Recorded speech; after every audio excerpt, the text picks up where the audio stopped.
Good morning, everyone. I'm Judge Anthony Powell of the Kansas Court of Appeals. Welcome to the Wednesday, May 12th docket of our court. And joining me today in hearing the cases, with me on the panel are Judge Thomas Malone and Judge Catherine Gardner. We have three cases on the docket this morning. And the first up is a 20-minute aside case. Forgive me, I'm probably going to pronounce this name, counsel, so please forgive me. Dencio Cuevas Perez versus National Beef Company, case number 122266. And could the court have the appearances from counsel, please? Yes, Confield Sanchez appears for the claimant or the appellant.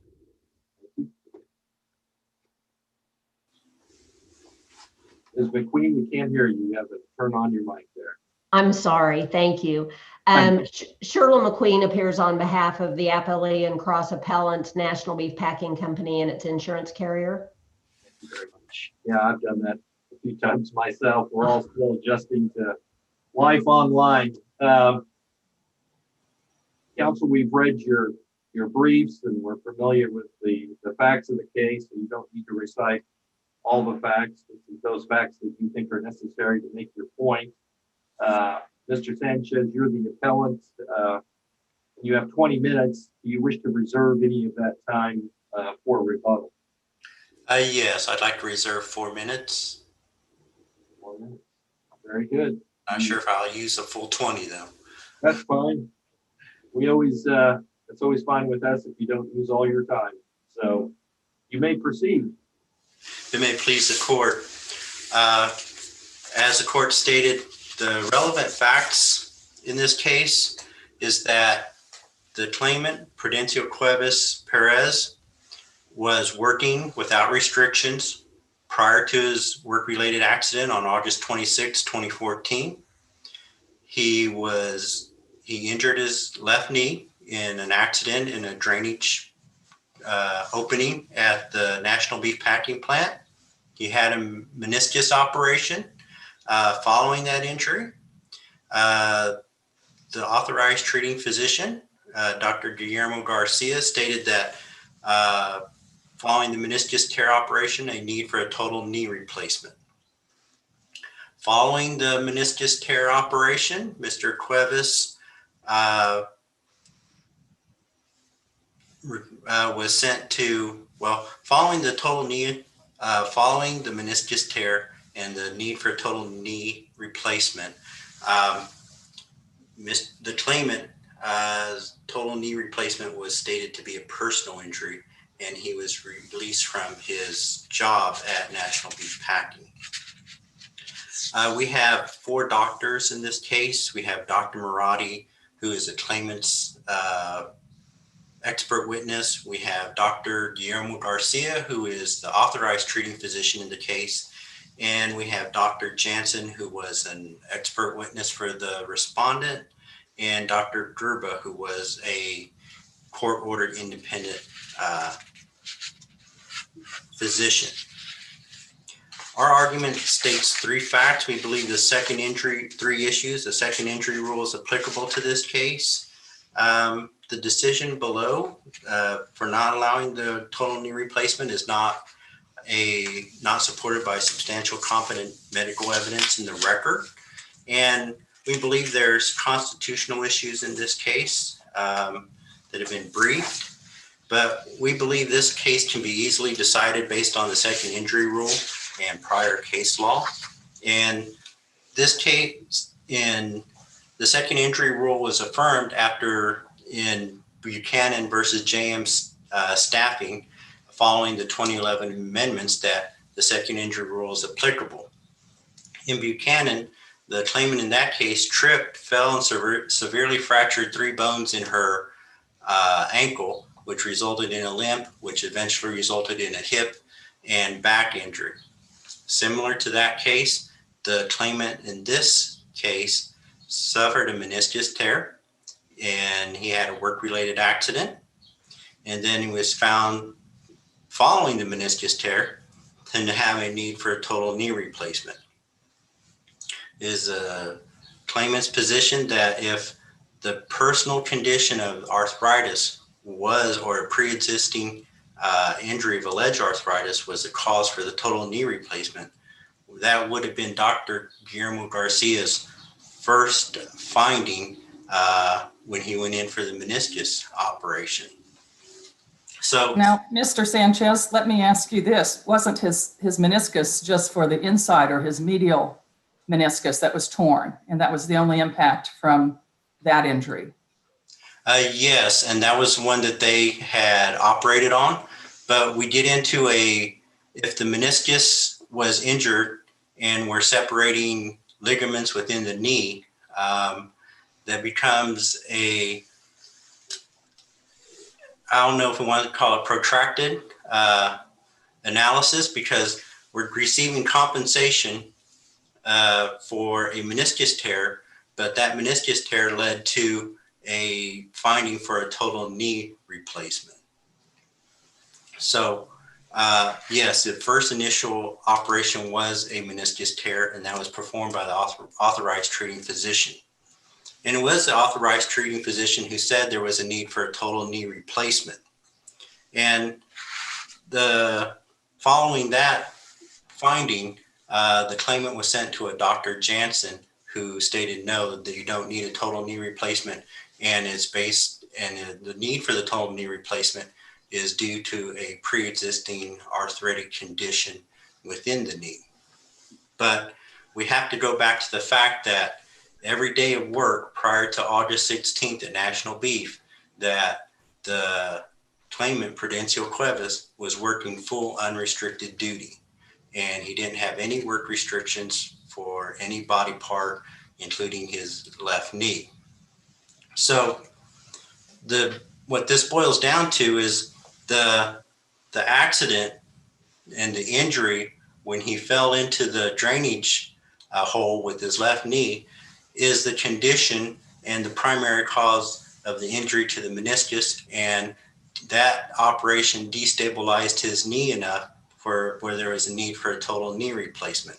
And so we believe that this falls within the finding of Levy, Armour, and Eckridge Meats, where in a similar case, that it was the accident and not the claimant's osteoporosis that was the cause of the pain. So here we have an injury where the knee was injured, a meniscus tear, and then the total knee replacement, as stated by the authorized treating physician and confirmed by Dr. Pedro Marotti. We believe that the appeals board, in their finding that the total knee replacement was not a work-related accident and was caused by the claimant's arthritis, is not supported by substantial competent evidence in the record.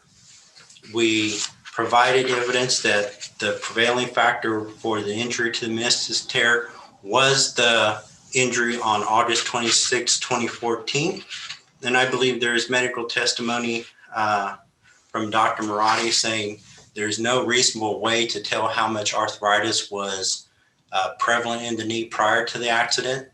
And we had Dr. Gerba, who basically stated that if National Beef had taken x-rays of the knee in a pre-work medical examination, they would have known the extent to how much arthritis was in the knee. And so, Mr. Sanchez, yes. Isn't there also testimony to support the other side? And if so, does this just come down to a credibility call between the doctors?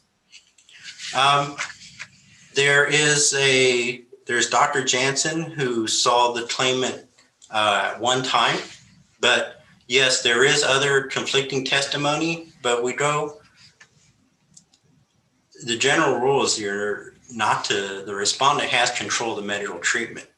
And when they weren't happy with Dr. Guillermo Garcia's findings, they basically doctor shopped him to a Dr. Jansen, who reversed the orders of Dr. Garcia. And then they followed Dr. Jansen's orders, saying it's a personal injury and not something from a work-related injury. And so, yes, we do have Dr. Marotti, And we have Dr. Guillermo Garcia, who basically state the same. We have Dr. Jansen and Dr. Gerba, who have similar findings, but Dr. Gerba, as I stated in my brief, wanted additional medical evidence to make his findings conclusive. And I guess the question that I asked Dr. Gerba is if this was a personal injury, and it was somewhat of a hypothetical in the deposition, is if this is a personal injury and Mr. Cuevas had spent the last 20 years in a coma not using his knee, would he need a total knee replacement? And he kind of just backed off and said, well, no, because he wouldn't be walking on his knee. But it all goes back to the point that prior to the injury, there was no impairment, there was no work restrictions, and only following the injury was there an issue concerning whether this was the need for total knee replacement, a work-related accident or not. So we believe there is not enough substantial evidence, and the amount of arthritis in the knee at the time is based on speculation, as Dr. Marani stated. But that leads us to the last issue, which if you have a divisible injury and the part of the injury to the knee is basically compensable under the Workers' Comp Act, Kansas Workers' Compensation Statute, and the need for the total knee replacement is a personal injury and arises to the need for a total knee replacement, the personal issue and the work-related meniscus tear all occurred in National Beef Packing Plant when he fell into the drainage ditch. So in essence, if the employer in this case and any future employer states that, oh, that's a personal issue that arose out of an injury in our packing plant, to a certain extent, the logical conclusion would be it's not covered by Kansas Workers' Compensation Statute, and it becomes a tort issue of negligence where the claimant would be eligible to sue his employer for negligence, pain and suffering, because that personal part of the injury, a divisible injury, is no longer within the Kansas Workers' Compensation Statute, which is contrary to the act itself. And so for those reasons, we believe that the court should find that the second injury rule is applicable in this case, and that the need for the total knee replacement was a natural and probable consequence of the meniscus tear operation following the work-related accident. And could you explain the second injury rule, please? Excuse me, Your Honor? Could you explain the second injury rule, please? The second injury rule dates all the way back to,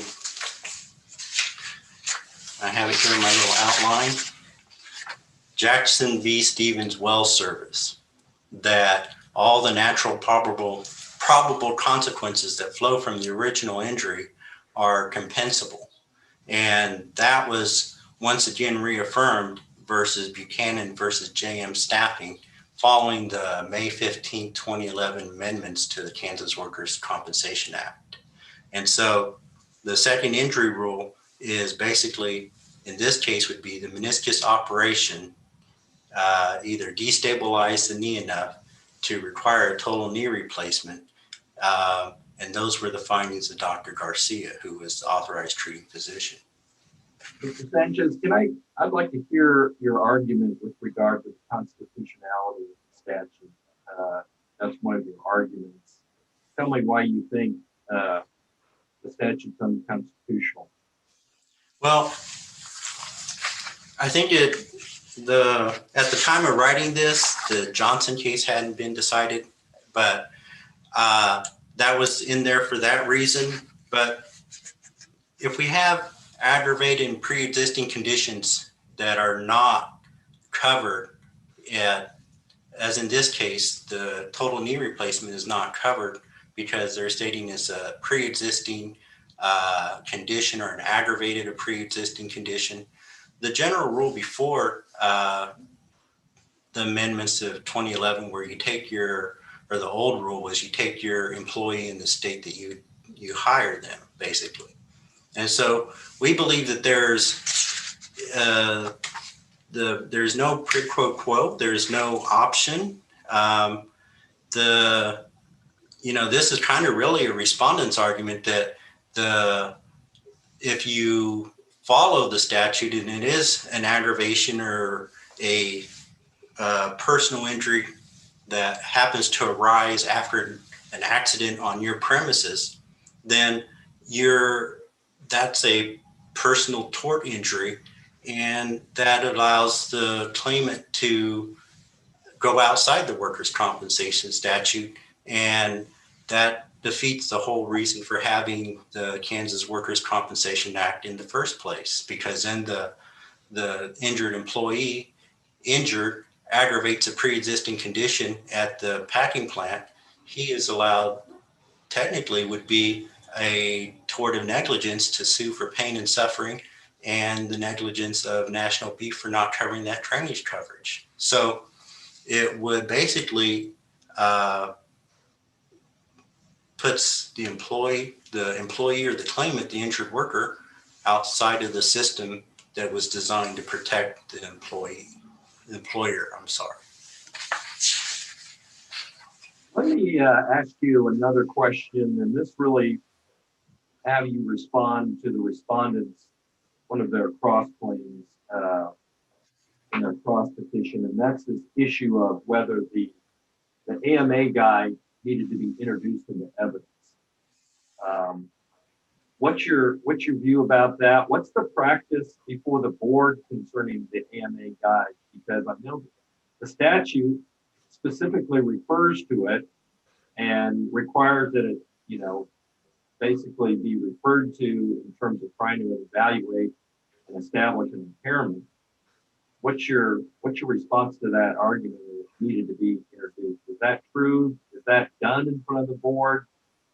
Usually, all doctors, because this is pre-6th edition, all doctors' opinions are AMA 4th edition, and they usually, most doctors will write down in their medical report that this is issued by the AMA guidelines 4th edition. And if you don't, I have all my expert witnesses put that in writing, and sometimes in this case where I believe their doctor did not, then the board is allowed to go to which doctor used the AMA 4th edition guidelines. And in the record, the only doctor who wrote down in his medical report that he used AMA 4th edition guidelines and testified as to that report was Dr. Pedro Marotti. But do the guidelines themselves need to be introduced into evidence? Is, I think, one of the points that. No, unless you're trying to prove another point or something, then that would be introduced into evidence. Are they just accepted as a reliable guide? No foundation needs to be laid, because is that how the practice is before the board? The board reviews everything de novo, so they have de novo review. And if this answer to your question is, usually the issue is, to me as a claims attorney, did they use the 4th edition guidelines? Did they put that in writing? And has the doctor testified, I believe, as required under KSA 519, and requiring that all medical evidence be put in the record is by testimony of the doctor. Okay, so the answer, I take it, to my question is no, the AMA guide is not normally introduced into evidence? Not never, but if you're trying to prove a point that maybe differentiates from what the doctor says, then you put the guidelines, that section of the guidelines, into the evidence in the doctor's deposition. Well, Mr. Sanchez, I see that you've used all your time, and so is there anything briefly you want to wrap up with, or do you want to take up some of your rebuttal time? No, I believe I've covered everything, Your Honor. Very good. Ms. McQueen, you have 20 minutes. Thank you, Your Honors. May it please the court, for the sake of the recording of this argument, again, I'm Shirley McQueen, and I represent National Beef Packing Company and American Zurich Insurance Company. I'm going to collectively refer to my clients as National Beef throughout my argument. The primary issue raised by Mr. Cuevas has been whether he is entitled to indemnity and medical benefits related to a recommended total knee arthroscopy, which is, of course, is a total knee replacement. So I may be interchanging those terms. And for the claimant or for Mr. Cuevas to be entitled to those benefits, that would necessitate this court's reversal of the appeals board's decision. And so to resolve this issue in favor of Mr. Cuevas, this court must find that the appeals board either misinterpreted or misapplied Kansas law, or that the appeals board's decision was not supported by substantial competent evidence. National Beef, or MBP, urges that the appeals board decision be affirmed for reasons that that I will argue. The important facts, as National Beef sees it, that were presented to the appeals board and that thus are before you all, are that 15 to 20 years prior to the August 26, 2014 work-related event, Mr. Cuevas suffered an injury to his left knee, which resulted in a lateral, not a medial, a lateral meniscectomy. Over the years since this procedure, Mr. Cuevas developed severe arthritis in his lateral compartment, and he was bone on bone in the lateral compartment. Additionally, Doctors Garcia and Jansen found that Mr. Cuevas had significant degenerative osteoarthritis involving all three of the compartments in the knee. So we fast forward to August 26, 2014, when the claimant stepped in a hole at National Beef and suffered an injury to his left knee. Dr. Garcia was authorized to provide treatment to Mr. Cuevas, and he performed a left knee medial meniscus excision or repair. There is nothing in any of the medical records, which are part of the record on appeal, which would establish that the August 26, 2014 event caused injury to the lateral compartment of Mr. Cuevas's left knee. Dr. Garcia did at some point after the medial meniscectomy recommend that Mr. Cuevas undergo a total knee replacement.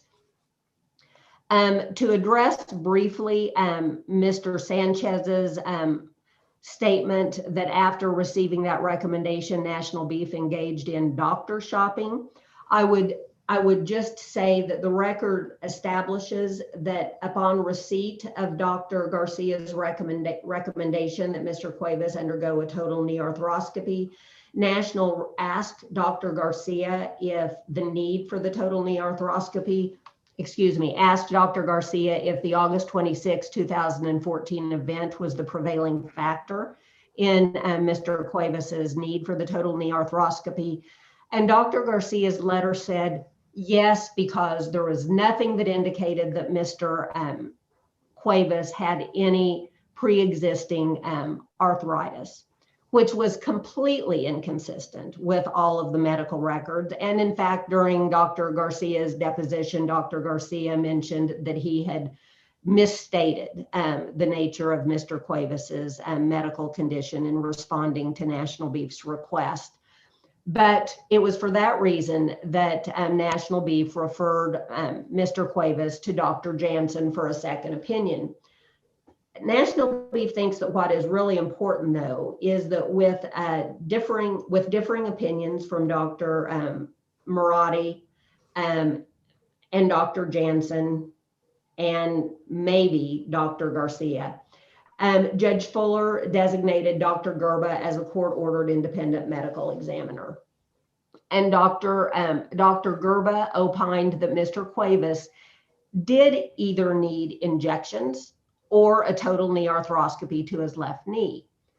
But what's important from Dr. Gerba's opinion is that Mr. Cuevas's need for a total knee arthroscopy or injections had nothing to do with the medial side of his knee. In other words, it had nothing to do with the side of the knee that was operated on by Dr. Garcia. Instead, Dr. Gerba opined that the need for treatment had to do to the lateral side of Mr. Cuevas's knee, where Mr. Cuevas had no cartilage and was bone on bone. Dr. Gerba testified that Mr. Cuevas had advanced osteoarthritis of the left knee, primarily in the lateral compartment, and that the primary prevailing factor for his osteoarthritis was the pre-existing lateral meniscectomy, which occurred 15 to 20 years prior to the work-related event. And Dr. Gerba's opinion was consistent with the opinion of Dr. Jansen, both of whom opined that Mr. Cuevas's work-related event of 2014 was not the prevailing factor in Mr. Cuevas's need for a total knee arthroscopy. The board has traditionally denied total knee replacement surgeries when it is found that pre-existing arthritic conditions and not the accident caused the need for the knee replacement. In National Beef's brief, we've cited several decisions by the appeals board, or as the case may be, in some cases by one member of the appeals board. And these cases can be found in the appendix to National Beef's brief. In effect, it has been held that if the claimant's knee was bone on bone before the injury, even in the absence of prior history of knee problems, the need for a total knee arthroscopy was denied. And further, the pre-existing significant bone marrow changes due to arthritis, early osteophytes, and bone changes, even if the work-related event rendered the pre-existing arthritis symptomatic, did not allow for the compensability of a total knee arthroscopy.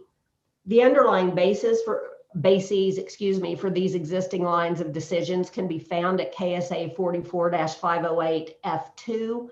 That statute provides in part that an injury is compensable only if it arises out of and in the course of employment, that it is not compensable because work was a triggering or precipitating factor, that it is not compensable solely because the work-related event was a triggering aggravates, accelerates, or exacerbates a pre-existing condition or renders a pre-existing condition symptomatic. Further, an injury by accident shall be deemed to arise out of employment only if the accident is the prevailing factor causing the injury, medical condition, and resulting disability or impairment.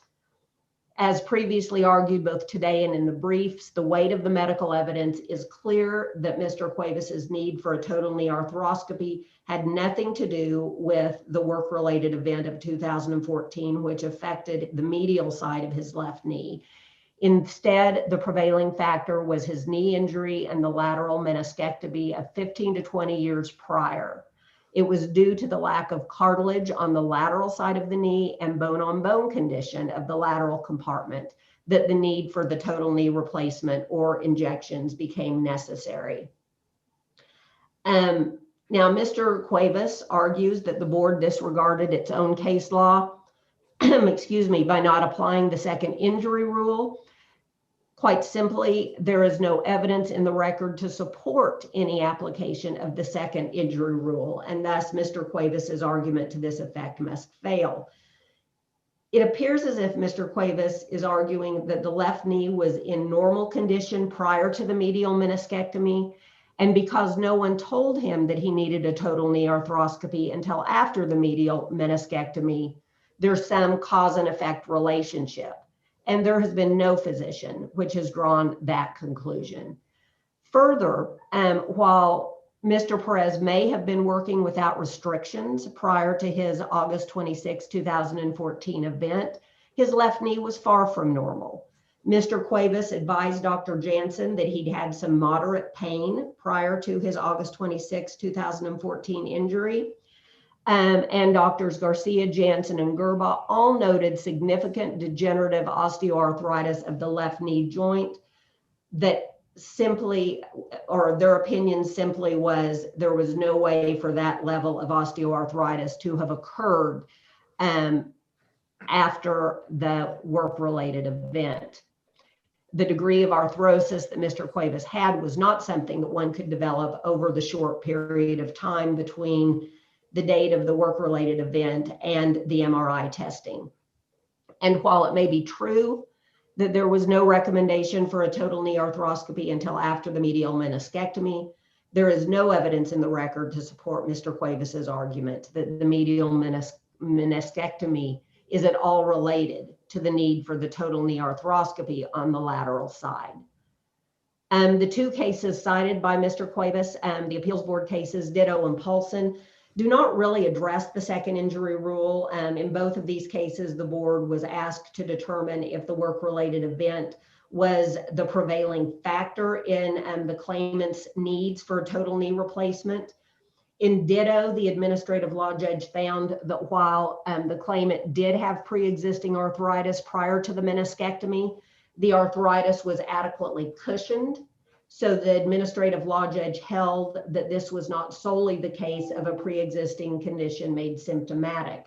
Instead, the work-related injury was the prevailing factor in causing the loss of cartilage medical condition. The finding was similar in Paulson, where Dr. Gerba found that the meniscal debridement left the claimant with more bone-on-bone contact and initiated his arthritic symptoms. So for that reason, the injury and the subsequent treatment markedly advanced the claimant's need for a total joint replacement.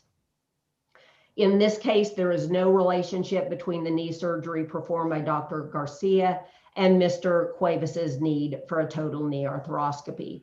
So additionally, the board's decision was clearly supported by substantial competent evidence as argued in the brief and today.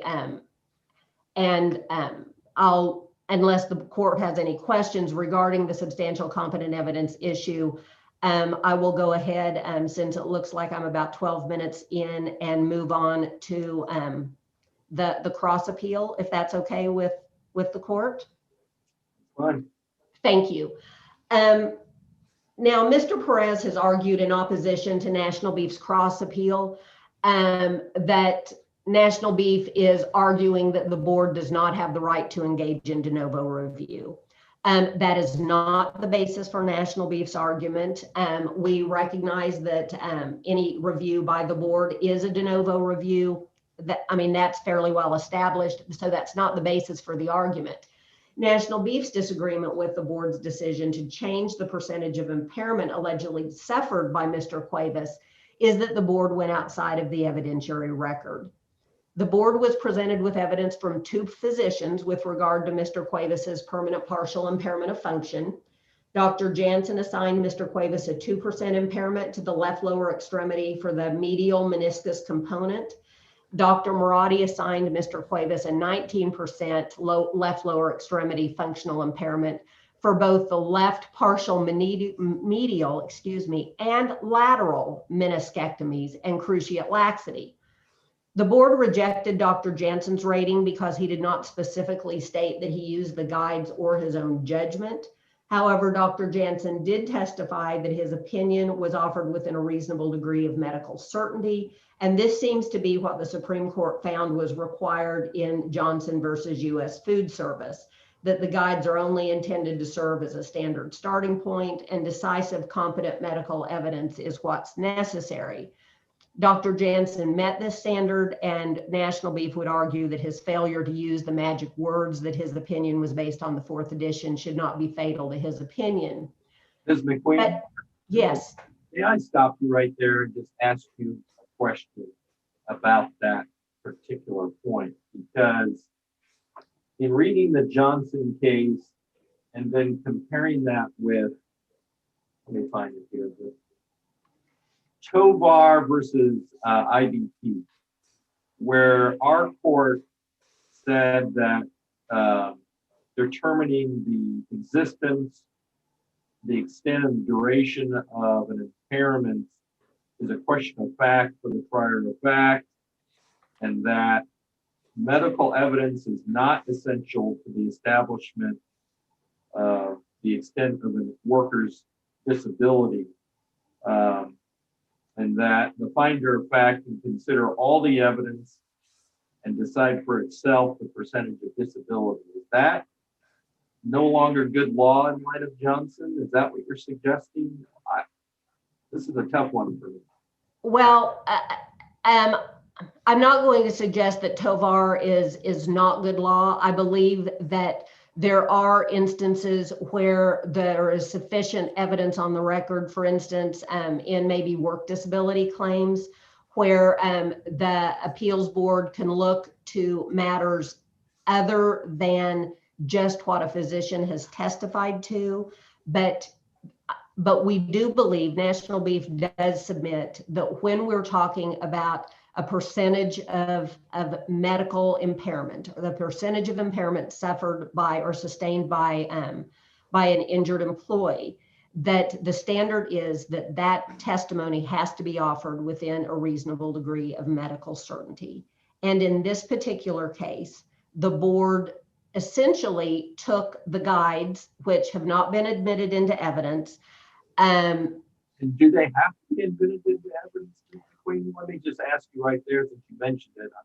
I know I'm getting you off your point, but no, you're fine. I actually agree with much of what Mr. Sanchez said, that that if a physician is going to talk about or testify about his or her impairment rating, the physician will generally refer to what table he or she has used, refer to the section of the guides.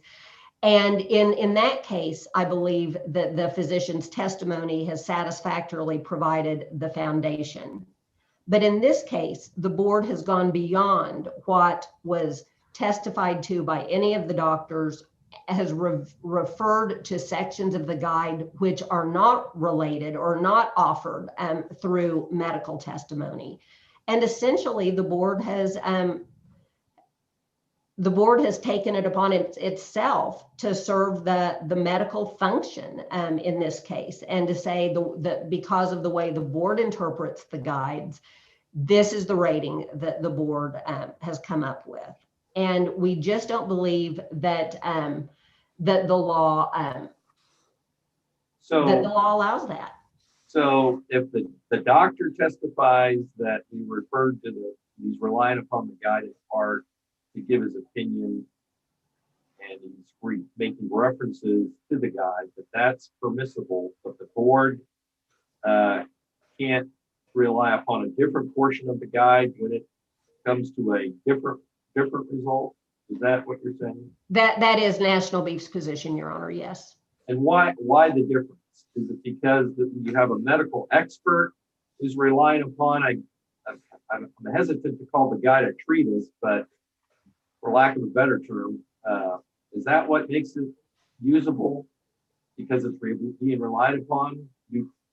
Yes, we believe so, Your Honor. The weight of the law simply is that any medical expert testimony must be stated within a reasonable degree of medical certainty, and that it cannot be based on any unsupported assumption, theoretical speculation, or conclusory allegation. And by researching the guides and making and by its, I mean the board's own collective determination as to how to apply the guides to Mr. Cuevas's injury, National Beef just admits that the board has gone outside of the record, and that none of the board members, to my knowledge, are able to testify to within a reasonable degree of medical certainty as to the claimant's impairment. Well, Dr. Marotti referred to the guides in reaching his conclusion that there was a 19% impairment, didn't he? Dr. Marotti referred to specific portions of the guides, and it is our belief that the board, in discounting both Dr. Marotti's testimony and Dr. Jansen's testimony, went to portions of the guide that were not relied upon by Dr. Marotti, and therefore have not been adequately preserved as part of the record on appeal. Well, are you saying that Marotti's testimony should be rejected because he didn't use the magical words of a reasonable degree of medical certainty?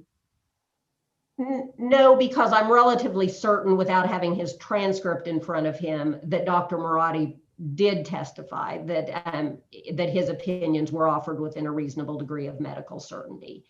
That may not have been in his actual medical report, but I'm fairly confident that it would be a rare occurrence that a physician did not testify to a reasonable degree of medical certainty, the nature of his impairment.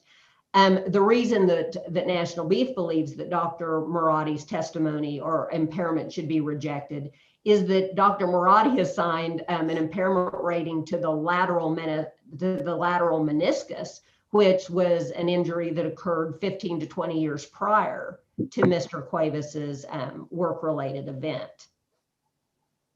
So your argument is that the board referred to a different part of the guides than Dr. Marotti did, and therefore that portion of the guides needed to be actually admitted into evidence. Did I say that correctly? Yes, Your Honor, and apparently I have been fumbling my explanation, and I apologize for that. But yes, that is National Beef's position. But the guides, the 4th edition that were used in this case, I mean, that's just the standard treatise that all the doctors usually refer to in making impairment ratings. What purpose would it have served to actually introduce those into evidence? I guess my question is, isn't that something the board can take judicial notice of? Well, or administrative notice in their case? Sure, I know what you meant. I believe that we can all take administrative notice that the AMA guides are the starting point for testimony regarding a claimant's impairment. But the guides offer a number of different ways of calculating that impairment, depending on whether we're dealing with range of motion issues or non-range of motion issues.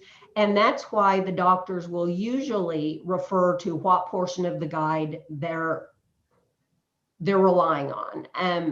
And in this case, for the board to go outside of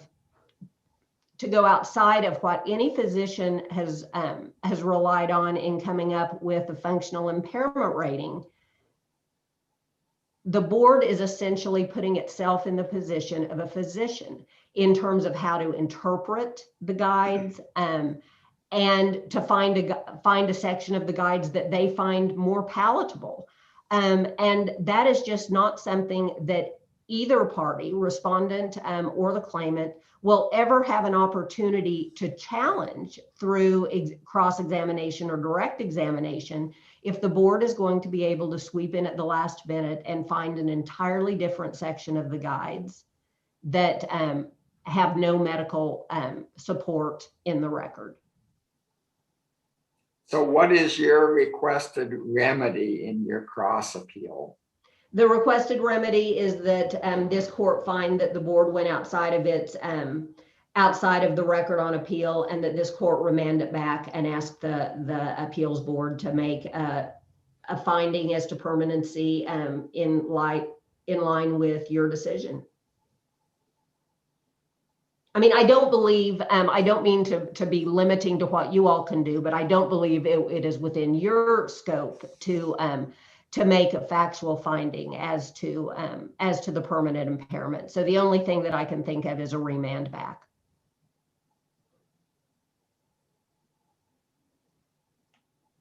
Ms. McQueen, you are out of time, I see. Yes. If there are no more questions from the panel, I will turn it back over to Mr. Sanchez. 4 minutes remaining. Yes, Your Honors. Just briefly, I don't want to lose sight of the appeal. The appeal was to the appeals board was to seek medical treatment for a total knee replacement. And that was the compensation we were seeking. And that's what we are also seeking in front of the Court of Appeals, is to find that the need for the total knee replacement is a compensable injury, and for either an order or a remand stating that the total knee replacement is medically compensable. As to the AMA guidelines, which the board went through because they found the total knee replacement not compensable, is basically to a certain extent, an issue, but is really boils down to, did you use the 4th edition guidelines in your medical report? Did you state that with any type of testimony following that? And what was confusing here, or what's not, I don't think allowed by statute and wasn't really touched upon, is that even if you have an impairment rating to the knee, I don't think the statute has any type of impairment loss that states you can give a 1% to the meniscus and a 2% here to the other ligament. It's either the whole knee or nothing, because as the statute works out, the only part that is separated into parts is your hand and your toes, and whether you can separate those out for compensable loss. Otherwise, we would ask that the Court of Appeals reverse the appeals board's decision as to compensation for a total knee replacement and have that authorized. Very good, counsel. Thank you. Are there any questions from the panel before we close it up? All right, counsel, thank you very much for your excellent argument. We appreciate trying to educate us on the details of the Workers' Compensation Act, and we will take this case under advisement, and we will render a written opinion